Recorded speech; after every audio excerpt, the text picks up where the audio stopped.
Hello everyone, welcome back to my channel. তো আজকে আমি যে ভ্যাকেন্সিটা নিয়ে কথা বলবো সেটা কিন্তু আউট হয়েছে institute of post graduate medical research and research Kolkata থেকে। ঠিক আছে, পিজি হসপিটাল তোমরা সবাই জানো, এসএসকেএম যে হসপিটালটা রয়েছে সেখান থেকে কিন্তু আউট হয়েছে নার্সের ভ্যাকেন্সি। ঠিক আছে, দেখতেই পাচ্ছ তোমরা নোটিশটা, মেমো নাম্বার দেখতে পাচ্ছ, এখানে দেখতে পাচ্ছ তোমরা ডেট। ঠিক আছে, উপরে ক্লিয়ার দেখতে পাচ্ছ government of West Bengal, office of the director, institute of post graduate medical research and research Kolkata. ঠিক আছে, ভ্যাকেন্সিটা কিন্তু আউট হয়েছে পিজি হসপিটাল থেকে। এখান থেকে তোমরা দেখতেই পাচ্ছ অ্যাডভার্টাইজমেন্ট নোটিশ, যেখানে কিন্তু আউট হয়েছে স্টাফ নার্সের ভ্যাকেন্সি। চলো কি কি করতে হবে একটু দেখে নিই। দেখো এখানে ক্লিয়ার লেখা রয়েছে, walk-in interview will be held for the contractual engagement of the following post। তাহলে এটা কি হচ্ছে, this is purely temporary basis for extramural research project। তো রিসার্চ প্রজেক্টের জন্য কিন্তু কয়েকটা পোস্টের ভ্যাকেন্সি আউট হয়েছে, যেটা কিন্তু purely contractual basis, permanent vacancy নয়, টেম্পোরারি ভ্যাকেন্সি, যেটা হচ্ছে প্রজেক্ট নার্স হিসাবে কিন্তু তোমাদের নেওয়া হবে। প্রজেক্টের টাইটেলটা কি দেখে নাও, physiological postnatal weight loss, nomograms in exclusively breastfeed healthy term infants, a multicentric prospective chart study। ঠিক আছে, তো এইটা হচ্ছে প্রজেক্টের টাইটেল। তো এই প্রজেক্টে কাজের জন্য কিন্তু নার্সের দরকার। কোথায়? পিজি হসপিটাল, জানো, এসএসকেএম হসপিটালে। ঠিক আছে, তো ভ্যাকেন্সিটা আউট হয়েছে, বুঝতে পেরেছো কোথা থেকে? এখানে দেখতে পাচ্ছ তোমরা কোন কোন পোস্টের জন্য ভ্যাকেন্সি আউট হয়েছে। এখান থেকে তোমরা দেখতেই পাচ্ছ প্রজেক্ট নার্স 2 হিসাবে কিন্তু তোমাদেরকে নেওয়া হবে। নাম্বার অফ পোস্ট দেখতে পাচ্ছ, দুটো পোস্ট রয়েছে। তোমাদের মান্থলি যে স্যালারিটা দেওয়া হবে সেটা হচ্ছে 24,000 টাকা। এজ লিমিট হচ্ছে গিয়ে 30 ইয়ার, 30 বছরের বেশি হলে কিন্তু তোমরা অ্যাপ্লাই করতে পারবে না। এসেনশিয়াল কোয়ালিফিকেশন কি চেয়েছে? কোয়ালিফিকেশন চেয়েছে যে ফিমেল ক্যান্ডিডেট। ঠিক আছে, এখানে মেল কিন্তু অ্যাপ্লাই করতে পারবে না। Female candidate with minimum second class or equivalent CGPA in 3 year general nursing. ঠিক আছে, জেনারেল নার্সিং বা মিডওয়াইফারি বা জিএনএম কোর্স যারা করেছো তারা কিন্তু সবাই অ্যাপ্লাই করতে পারবে। এক্ষেত্রে ডিজায়ারেবল কোয়ালিফিকেশন কি বলেছে? 2 ইয়ার্সের ওয়ার্কিং এক্সপিরিয়েন্স, 2 ইয়ার্সের এক্সপিরিয়েন্স থাকতে হবে। এক হচ্ছে জিএনএম করে তুমি অ্যাপ্লাই করতে পারবে, তার সাথে তোমাকে কি থাকতে হবে? 2 ইয়ার্সের কিন্তু ওয়ার্কিং এক্সপিরিয়েন্স তোমাকে থাকতে হবে। কোন ফিল্ডে? পেডিয়াট্রিক, নিওনাটোলজি বা এসএনসিউ। ঠিক আছে, এই তিনটে ওয়ার্ডের মধ্যে যে কোনো একটা ওয়ার্ডের তোমার এক্সপিরিয়েন্স থাকতে হবে 2 ইয়ার্সের। ঠিক আছে, সেটা এনি গভর্নমেন্ট কলেজ হোক বা প্রাইভেট হসপিটাল হোক, কোনো অসুবিধা নেই। ঠিক আছে, আর একটা জিনিস বলেছে proficiency in computer, MS office সম্পর্কে কিন্তু তোমার কম্পিউটারের বেসিক নলেজটা থাকতে হবে। জব ডেসক্রিপশন, এখানে তোমার কাজগুলো কি কি হবে ক্লিয়ার দিয়ে দিয়েছে, তোমরা এখানে দেখতেই পাচ্ছ। Daily round at delivery point, labour room বা ওটি তোমাকে ডেলি রাউন্ড দিতে হবে। পোস্টনাটাল ওয়ার্ড, নিকু, এসএনসিউ সব জায়গায় কিন্তু তোমাকে ডেলি রাউন্ড দিতে হবে। আর সেখানটায় কি করতে হবে? স্টাডি করতে হবে হসপিটাল ওয়ার নিউ বর্নস আর ডেলিভার, যেখানে নিউ বর্ন যেখানে ডেলিভার করা হয় সেই হসপিটালগুলোকে তোমাকে গিয়ে গিয়ে মানে ভিজিট করতে হবে, সেখানকার ডাটাগুলো কালেক্ট করতে হবে। ঠিক আছে, কতগুলো নিউ বর্ন বর্ন করলো সেগুলো তোমাকে কালেক্ট করতে হবে। Collection of all relevant information, ঠিক আছে, সমস্ত ইনফরমেশন কালেক্ট করতে হবে। সেটা হচ্ছে weight recording and monitoring of the newborn as per guideline of the project। ঠিক আছে, তো প্রজেক্টটা বুঝতেই পেরেছো, মানে নিওনাটালের যে নিউবর্ন সম্পর্কে যেটা রয়েছে। এখানে দেখতেই পাচ্ছ প্রজেক্টের টাইটেলটা দেখেই বোঝা যাচ্ছে যে পোস্টন্যাটাল যে ওয়েট লসটা হচ্ছে, ঠিক আছে, প্লাস হচ্ছে যে healthy newborn, best fit healthy term infant, এই রিলেটেড মানে মাদার আর ইনফ্যান্ট মানে নিওনাটাল রিলেটেড কিন্তু প্রজেক্টটা, তো ওইটার রিলেটেডই কিন্তু তোমাদের কাজ আছে। ওইটার রিলেটেডই তোমাকে কিন্তু কাজগুলো করতে হবে। সেটা অবশ্যই যেখানে যাবে সেখানে আরো ক্লিয়ার ভাবে তোমাদের বলে দেবে, এখন জাস্ট একটা বেসিক ইনফরমেশন দিয়ে দিয়েছে। আর ক্যান্ডিডেট শুড স্পিক রিজিওনাল আর লোকাল ল্যাঙ্গুয়েজ। ঠিক আছে, তোমাকে লোকাল ল্যাঙ্গুয়েজ কিন্তু জানতে হবে। জানো এখানকার লোকাল ল্যাঙ্গুয়েজ বেঙ্গলি, তো বাংলাটা কিন্তু তোমাকে জানতে হবে ক্লিয়ার ভাবে। ঠিক আছে, ডেট অফ ইন্টারভিউ, তোমাকে এখানে কোনো কিন্তু এক্সামিনেশন নেই বা কোনো রকম ফর্ম ফিল আপের ব্যাপার নেই, ফিসের পেমেন্টেরও কোনো ব্যাপার নেই। এখানে ডাইরেক্ট ওয়াক ইন ইন্টারভিউ রয়েছে, তোমাকে ইন্টারভিউতে যেতে হবে। কত তারিখে? 14 তারিখে কিন্তু তোমার ইন্টারভিউটা হবে। ঠিক আছে, ইন্টারভিউতে কি কি জিনিস সঙ্গে নিয়ে যাবে সেটাও আমি দেখিয়ে দিচ্ছি। আচ্ছা, আর একটা পোস্ট রয়েছে এখানে, আর একটা পোস্টেরও ভ্যাকেন্সি আছে, যেটা হচ্ছে data entry operator.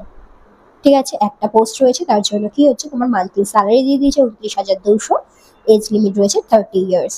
Essential qualification যেটা রয়েছে সেটা হচ্ছে দেখো গ্র্যাজুয়েট থাকতে হবে from a recognize university, with certificate থাকতে হবে, তোমার কম্পিউটার অ্যাপ্লিকেশনের সার্টিফিকেট তোমাকে থাকতে হবে।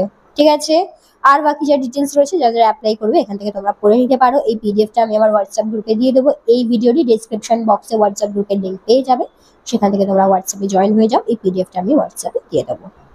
তোমাদেরও কিন্তু ডেট অফ ইন্টারভিউ হচ্ছে 14 তারিখে। এবারে মোস্ট ইম্পর্টেন্ট যেটা রয়েছে সেটা হচ্ছে general terms and condition. Terms and কন্ডিশনটা তোমরা খুব ভালো করে পড়ে যাবে, কারণ যদি কিছু ভুল হয়ে যায় তাহলে কিন্তু তোমাদের ক্যান্ডিডেটটা ক্যান্সেল হয়ে যেতে পারে। তাহলে কিন্তু খুব ভালো করে জেনারেল টার্মস এন্ড কন্ডিশনটা পড়ে নেবে। তাও কিছু ইম্পর্টেন্ট পয়েন্টগুলো আমি বলে দিচ্ছি, যে রিপোর্টিং টাইম যেটা 14 তারিখে রাখা হয়েছে ইন্টারভিউতে, স্টার্ট হচ্ছে কটা থেকে, 10টা থেকে, আর এন্ড হয়ে যাবে কিন্তু ইন্টারভিউ দেখতে পাচ্ছ 11টা। ঠিক আছে, তাই তোমার রিপোর্টিং টাইম হচ্ছে 10টা থেকে 11টার মধ্যে। এখানে ক্লিয়ার ভাবে বলে দিয়েছে এরপরে যদি লেট হয়ে যায় তাহলে কিন্তু কাউকে ইন্টারভিউতে এন্টার করতে দেওয়া হবে না। ঠিক আছে, তাই রিপোর্টিং টাইম 10টা থেকে 11টার মধ্যেই কিন্তু তোমাকে ঢুকতে হবে, 1 নাম্বার। 2 নাম্বার যে বলছে সেটা হচ্ছে পোস্টটা কিন্তু টোটালি টেম্পোরারি বেসিস, ঠিক আছে, পার্মানেন্ট কিন্তু নয়। তাই তোমাকে ক্লিয়ার মাইন্ডে যেতে হবে, এটা কিন্তু পার্মানেন্ট ভ্যাকেন্সি নয়। তোমাকে ফার্স্ট 6 মান্থ একটা কন্ট্রাকচুয়াল হবে, দেন এভরি 6 মান্থ পর পর কি করা হবে, তোমার কন্ট্রাক্টটা ইনক্রিজ করা হবে। ঠিক আছে, এরপর কি বলা হচ্ছে এখানটায়, এটা ভালো করে একটু তোমরা পড়ে নিও, দেখে নিও। এক্সপিরিয়েন্স সার্টিফিকেট তো লাগবে, জানো 2 ইয়ার্স এর এক্সপিরিয়েন্স চেয়েছে, তো 2 ইয়ার্স এর এক্সপিরিয়েন্স সার্টিফিকেট কিন্তু তোমাকে এখানে দিতে হবে, তবেই কিন্তু তুমি এই পোস্টের জন্য এলিজিবল। যারা যারা এখন কোথাও কাজ করছো, সেটা গভর্নমেন্ট সেক্টর হোক বা প্রাইভেট সেক্টর হোক, সেক্ষেত্রে তোমাদের কিন্তু এনওসি লাগবে, নো অবজেকশন সার্টিফিকেট কিন্তু সেখান থেকে তোমাকে তুলতে হবে। তুলে কিন্তু যেদিন ইন্টারভিউ দিতে যাবে, মানে 14 তারিখে, 14 অক্টোবর, 14 তারিখে যে ইন্টারভিউ দিতে যাবে, এই এনওসি সার্টিফিকেটটা কিন্তু নিয়ে যেতে হবে তোমাকে। ঠিক আছে, এই যে প্রজেক্টটা যেটা রয়েছে কন্ট্রাকচুয়াল বেসিস, কন্ট্রাক্টটা কিসে, কত মাসে, 30 মাসে। ঠিক আছে, 30 মাসের কন্ট্রাক্ট, এভরি 6 মান্থের সাথে তোমাদের কন্ট্রাক্ট হবে, এভরি 6 মান্থই সেটা বাড়ানো হবে তোমাদের কন্ট্রাক্টটা। ঠিক আছে, কন্ট্রাক্টটা বেসিক্যালি হচ্ছে 30 মান্থসের তোমাদের কন্ট্রাক্ট। ঠিক আছে, এরপর হচ্ছে কি যে কি ক্যান্ডিডেটকে তখনই ইন্টারভিউর জন্য অ্যালাউ করা হবে যখন পুরোপুরি তোমাদের যা যা ডকুমেন্টস গুলো নিয়ে গেছো সেটা তুমি ভেরিফিকেশন করাবে, তারপরে কিন্তু তোমাকে এন্টার করতে দেওয়া হবে ইন্টারভিউর জন্য। আর একটা, যেদিন তোমরা ইন্টারভিউ দিতে যাবে সেদিন তোমরা কি কি জিনিস নিয়ে যাবে, ঠিক আছে, তো সেই দিন তোমাদের কি কি নিয়ে যেতে হবে দেখো, all the relevant original documents and 1 set of self attested photocopy of the documents. ঠিক আছে, তুমি যা যা ডকুমেন্টস নিয়ে যাবে তার অরিজিনাল নিয়ে যাবে, প্লাস 1 কপি জেরক্সও নিয়ে যাবে, ওখানে সেলফ অ্যাটেস্টেড করে রাখবে। ঠিক আছে, 1 কপি পাসপোর্ট সাইজ ফটোগ্রাফও কিন্তু তোমরা নিয়ে যাবে। ঠিক আছে, ফটোকপি নিয়ে যাবে, প্লাস তোমাদের যত ডকুমেন্টস রয়েছে সমস্ত ডকুমেন্টসের original plus xerox plus self attested করে। ঠিক আছে, 16 নম্বর পয়েন্টটা ভালো করে তোমরা চেক করে নেবে, এখানে কিন্তু ক্লিয়ার বলে দিয়েছে কি কি জিনিস তোমাকে নিয়ে যেতে হবে। এরপর হচ্ছে তোমাদের ফর্ম, একটা ফর্ম আছে, এই ফর্মটা আমি তোমাদের দেখিয়ে দিচ্ছি, এই ভিডিওরই ডেসক্রিপশন বক্সে লিঙ্ক পেয়ে যাবে, সেখানে তোমরা জয়েন হয়ে যাবে, সেখান থেকে কিন্তু আমি ফর্মটা দিয়ে দেবো।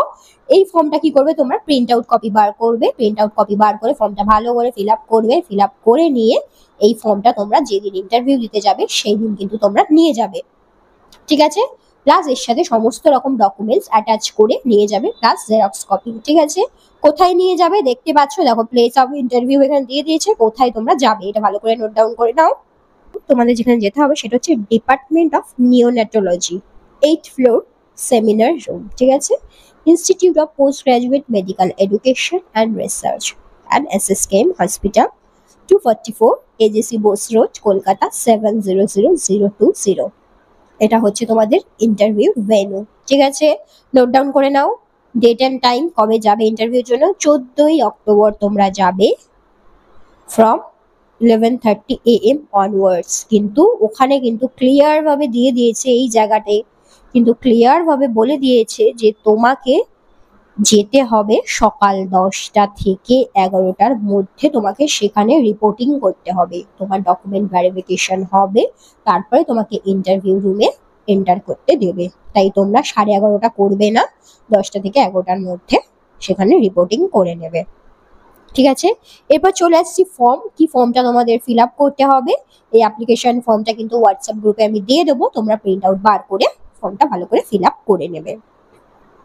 এখানে দেখো পাসপোর্ট সাইজ ফটোর একটা জায়গা রয়েছে, এখানে পাসপোর্ট সাইজ ফটো আপলোড করে দেবে, মানে ফটো দিয়ে দেবে। নেক্সট হচ্ছে নেম অফ দ্য পোস্ট, কোন পোস্টের জন্য তুমি অ্যাপ্লাই করছো। নার্সের জন্য হলে project nurse, data entry operator হলে ডেটা এন্ট্রি অপারেটর এখানে লিখবে। অ্যাডভার্টাইজমেন্ট নাম্বার আর ডেট, মেমো নাম্বার আর ডেট কিন্তু নোটিসের আগেই রয়েছে, দেখিয়ে দিয়েছিলাম তোমাদেরকে, তো সেটা এখানটা অ্যাড করে দেবে। ক্যান্ডিডেটের নাম, নেম কিন্তু সবসময় ব্লক লেটারে হয়, তো ব্লক লেটারে কিন্তু তোমার নামটাকে লিখবে, মানে ক্যাপিটাল লেটারে। ঠিক আছে, ক্যাপিটাল লেটারে তোমাদের নামটা লিখবে। ফাদার্স নেম দেবে, ডেট অফ বার্থ দেবে, এজ দেবে, তোমাদের পার্মানেন্ট অ্যাড্রেস কি রয়েছে সেটা দেবে। অ্যাড্রেস অফ করসপন্ডেন্স, মানে তোমরা এখন যদি পার্মানেন্ট অ্যাড্রেস বা প্রেজেন্ট অ্যাড্রেস যেটা হয়, তো পার্মানেন্ট অ্যাড্রেস যেটা সেটা দেবে, আর প্রেজেন্টলি এখন তুমি কোথায় রয়েছো, বা যদি আলাদা জায়গায় থাকো তাহলে সেটা দেবে, আর যদি সেম হয় তাহলে ডুবল লিখে দেবে। ঠিক আছে, নেক্সট হচ্ছে কি ইমেল অ্যাড্রেস আর ফোন নাম্বার, আমি বলি খুব ভালোভাবে দিতে, এটা দিয়ে তোমাদের সাথে কন্ট্যাক্ট করতে পারবে, তো ইমেল অ্যাড্রেস আর ফোন নাম্বারটা এখানে ভালো করে দিয়ে দেবে। নেক্সট হচ্ছে কোয়ালিফিকেশন। কোয়ালিফিকেশন দেখো ফ্রম মাধ্যমিক টু ইকুইভ্যালেন্ট, তো ফার্স্ট এখানে মাধ্যমিক বলে লিখবে, কোন বোর্ড থেকে করেছো সেটা দেবে, কোন ইয়ারে পাসিং করেছো সেটা দেবে, কত পার্সেন্ট পেয়েছো, দেন এইচএস দেবে। দেন যদি গ্র্যাজুয়েশন করে থাকো দেন গ্র্যাজুয়েশন, বা জিএনএম করে থাকলে জিএনএম, বিএসসি করে থাকলে বিএসসি, পোস্ট বেসিক করে থাকলে পোস্ট বেসিক, যে যেখানে কাজ করেছো সেই কোয়ালিফিকেশনগুলো এখানে অ্যাড করে দেবে। ঠিক আছে, এরপর চলে আসছি এক্সপিরিয়েন্স। আচ্ছা, এখানে কিন্তু 2 ইয়ার্সের এক্সপিরিয়েন্স চেয়েছে, যে কোনো মানে পেডিয়াট্রিক ওয়ার্ড বা নিওনেটাল ওয়ার্ড, এসএনসিইউ বা এনআইসিইউ ওয়ার্ডগুলোতে চেয়েছে এক্সপিরিয়েন্স 2 ইয়ার্সে।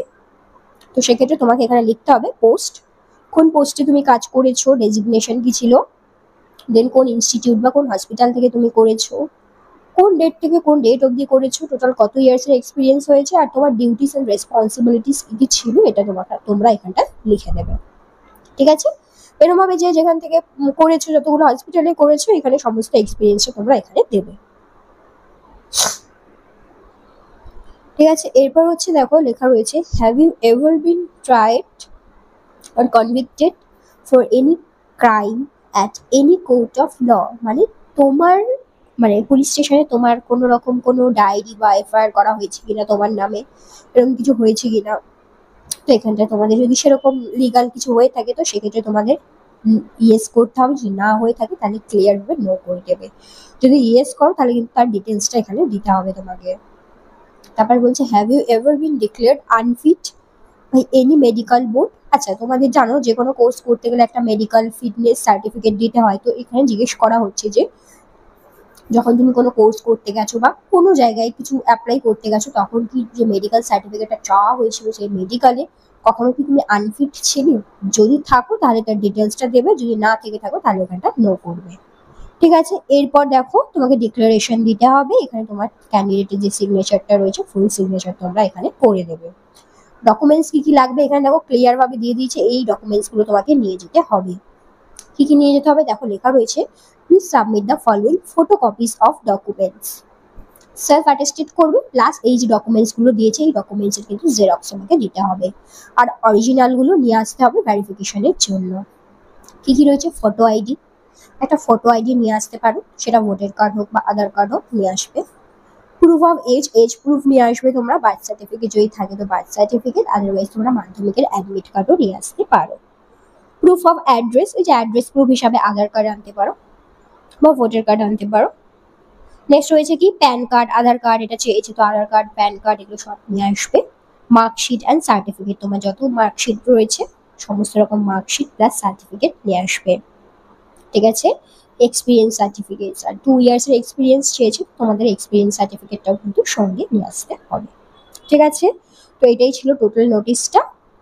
কোথায় যাবে তোমরা, এটা হচ্ছে তোমাদের ভেন্যু, এই ভেন্যুতে তোমরা চলে যাবে। কবে যাবে, 14 তারিখে 10টা থেকে 11টার মধ্যে কিন্তু রিপোর্টিং করে দেবে। ঠিক আছে, এই নোটিশটা আমি আমার হোয়াটসঅ্যাপ গ্রুপে দিয়ে দেবো, সেখান থেকে তোমরা ডাউনলোড করে নিতে পারো।